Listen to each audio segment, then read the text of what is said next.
Go. Supposed to be filming here. I know. That's why I've got this now.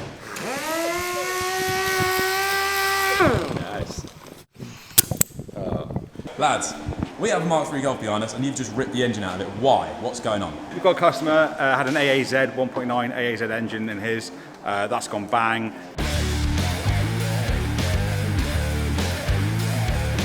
So basically modernising it and putting a TDI conversion into it rather than just an AAZ manual pump. A lot of people out there will hate that because they prefer manual pumps over TDI, but it's far more fuel efficient and just better, you know, yeah, a bit more fun, a bit more power. Reliability, and you know, everyone goes to the 1.9 AAZ because they want more power, but you've got 1.9 TDI, you've got more power, you've got more MPG, and it's just more fun. But you're not going to make anything go bang, it's just nice. So easiest conversion out there is using an early TDI, so an AHU 1Z, an AFN if it's out of a not a longitudinal transverse. They're the engines you want to get hold of to do a TDI conversion. So that's what we've got, Mk4 Golf TDI conversion. Got no MOT on it because it's rotten as a pear. And here he is, taking out. There we go. Should we do it? Yeah, do it. Pat, should we do it? Yeah, let's do it. Let's do it. All right. Let's do it.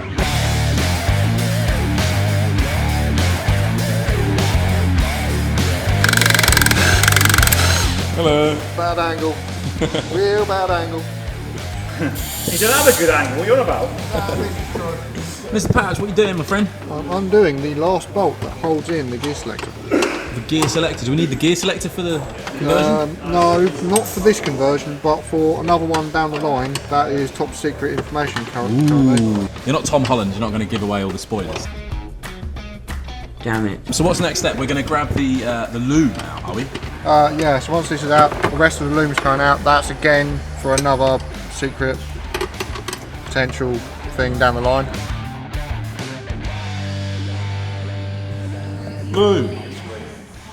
Mk4 Golf TDI loom, it's a full loom, goes all the way back to the fuse box. So in here you have the engine loom, and then it also goes to the lights. So you have the full light loom, rad, fan pack, all of that's all in here as well, which we will take the tape off, take that side of the loom out. We have got another loom which we might use because it's purely a mappable loom with a mappable ECU. So because the van we're using actually has got a bit of a fancy turbo on it, it's a nice turbo. So to get the best out of the engine and get the best performance and reliability, we're going to probably go for the mappable ECU, which is a Mk4 Golf ECU for an early 1.9 TDI ALH engine. But the 1.9 TDI early engines, the sumps are the same as the same stud pattern as a T3.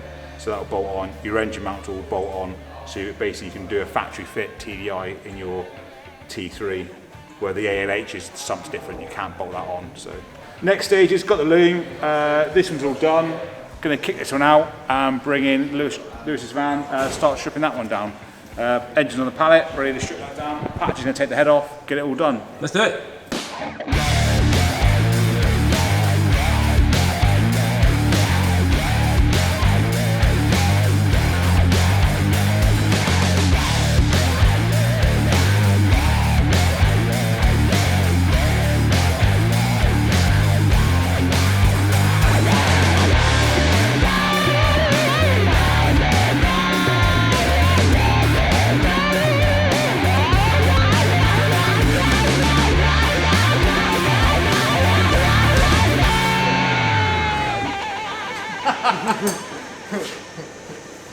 They're seized in there. Yeah, it seized right in. A bit of a bugger, but steel into alley, it seizes up, and then you get carbon deposit coming through, six it through. It's an older engine, it's an older thing. It doesn't want to let go, holding onto it tight. We'll probably have to, we have got some other injectors for it, so we are obviously looking a bit heavy-handed on these injectors. We're not using these, we are using a two-stage injector, not a single-stage injector. And most people say on the internet, oh, you can just do it with a hammer and punch. Yeah, you can do it with a hammer and punch, but if you slip the punch and you hit the head, that's your head gone. And no one wants a bad head, you always want a good head. But you can estimate and say it's going to take this much time to do, and then these problems occur, and you can't foresee these problems. These happen, and it's obviously we've got good customers who understand these things happen, so we go to them, oh, by the way, it's taking more hours because of that. This is why. They're older engines, they're older vans, this is what happens. You can't foresee this.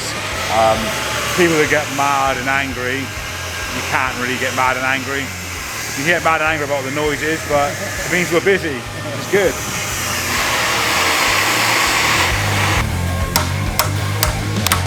Good.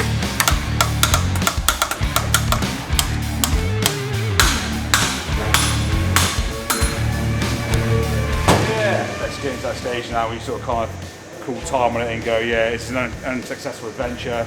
Yeah. Even with two blokes, gentle greasing and lubing, having none of it. So it's probably a case for the machine shop to get them out and save the customer a bit of time and money.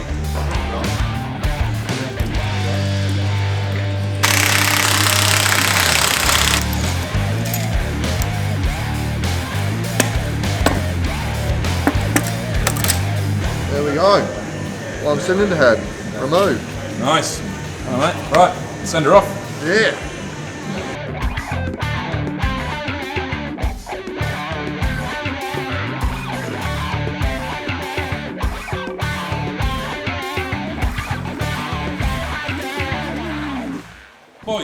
Boys, the head has arrived. Head is back. Has returned. She's back. She's good. She's Pretty flat. exciting. So that is the injector that we couldn't get out.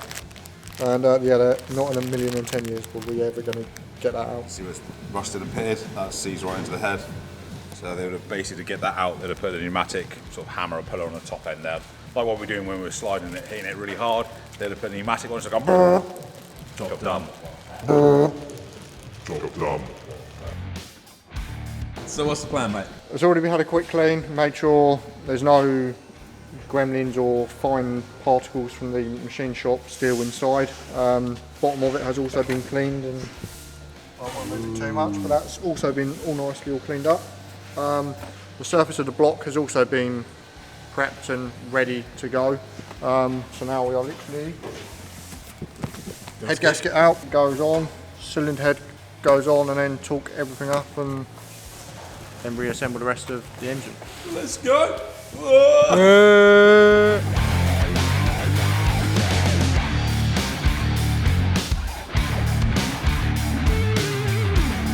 Right, so for reference, yeah, there's a lot of stuff that happens that no one really sees, and well, you know, Jazz here, Jazz will just start saying some random things, and well, I'm not saying that on the camera. Camera shy. You look really serious. Johnny! SHC behind the scenes, here we go.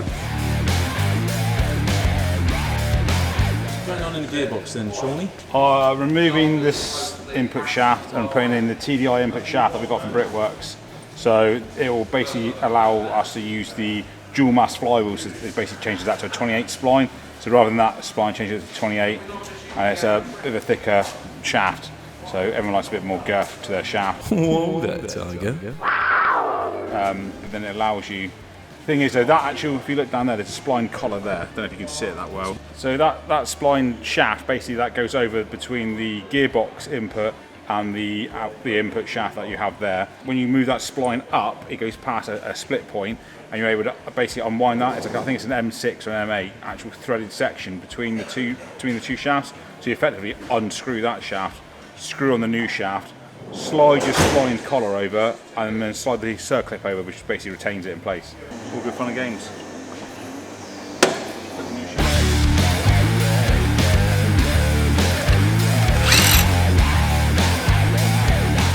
Lads, there we go. We have an engine and gearbox. Yeah. Pretty much ready to go into a van, is that right? Yeah, pretty much. It's all there, all done. Rock cover's just been painted, so it looks a bit nicer. Just basically aesthetics at the end of the day. There's little things, you know, someone's spending a lot of money on an engine conversion. Why leave it rusty? So that's not. Yeah, paint the block as well. That's not in us. It's if you're going to do things, do it right. So that's us. That's how we operate. You gon' do it right. That's it. Do That's it, it. man. I used to have a nickname called the Olympic Torch because I never went out. So anyway, back to this patch. I wanted to use the later ECU, engine management and fuel pump. Why is that patch? The Mk4 Golf ECUs are not necessarily tunable via the OBD port. You have to take out the chipset, solder in a new one, then you can play with them. The ECU and pump that we've got came out of a, I want to say 2002 Mark IV Golf with a ALH engine in it, which is all fully programmable for fuel curves and boost curves. So we can sit there with a laptop once this is all in and tune it for customers' big turbo. Beautiful. Right, great. So that's what's going to be happening next episode. Yes. On Engine Bros. It's a new thing. Look at the Engine Brothers. Engine Bros. Engine Bros. It's an American high five. So engine in and loom playing with it, and hopefully we'll get it running and going and driving and ready for the customer. We have spending a load of money doing engine conversion. It needs to last, otherwise what's the point in doing it in the first place? So there you go. That's what we're doing, and that's what we do. Like, subscribe. We'll see you in the next one, and cheers then. Why don't you go? Bye. My fingers are too big for the tube. Thank you.